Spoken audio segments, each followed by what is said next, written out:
Hello aspirants, welcome to Snaps Educators Talks. Today we have another episode with Krishna Chaitanya sir, the director of Nano College. మా audience కోసం మీ journey గురించి చిన్న brief గా. So my journey after my engineering started as a educator. And what is Nano sir? What is the abbreviation of Nano? Nano అంటే ఇప్పుడు education లో ఏంటంటే అన్నిటికన్నా చాలా ముఖ్యమైన విషయం ఏంటంటే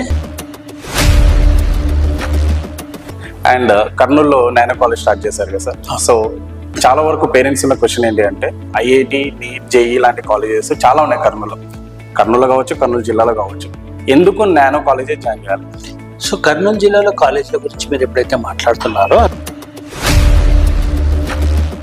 పిల్లలు ఎలా ఉంటారంటే లేదు, మా దగ్గర వచ్చిన పిల్లలు రత్నాల్లో ఉంటారు. రాయలసీమలో రత్నాలు కూడా ఉంటాయి, రత్నాలు. కర్నూలులో నానో ఎందుకు అని అంటే మంచి డిసిప్లిన్, ఒక బ్యూటిఫుల్ హై కల్చర్డ్ క్యాంపస్ మీరు ఇక్కడ చూడబోతున్నారు. స్మార్ట్ క్లాసెస్ అనేది చాలా వరకు ఇప్పుడు ఇంతకుముందు చాలా ఒక 10 years బ్యాక్ అయితే ఎక్కడ లేవు సార్. సో ఇప్పుడు ప్రతి కాలేజ్లో కూడా smart classes, so panels start చేశారు. సో మన కాలేజ్లో స్పెషాలిటీ ఏంటి సార్? సో ఇక్కడ స్మార్ట్ అంటే చాలా మందికి డిజిటల్ బోర్డు పెడితే స్మార్ట్ క్లాస్ అయిపోయింది అనుకుంటాం. ఫూలిష్నెస్. దానికోసం డివైస్ కానీ డివైస్ కోసం చేయాలని కాదు. అండ్ ఇంతకుముందు ఒకసారి చెప్పారు సార్, అండ్ క్లాస్ రికార్డ్ అవుతుందని చెప్పారు. ఆ క్లాస్ రికార్డ్ అయితే ఒకవేళ స్టూడెంట్ ఈ రోజు రాని వాళ్ళు ఎవరైతే అబ్సెంట్, ఒకవేళ హెల్త్ ఇష్యూస్ వల్ల వాళ్ళు మళ్ళీ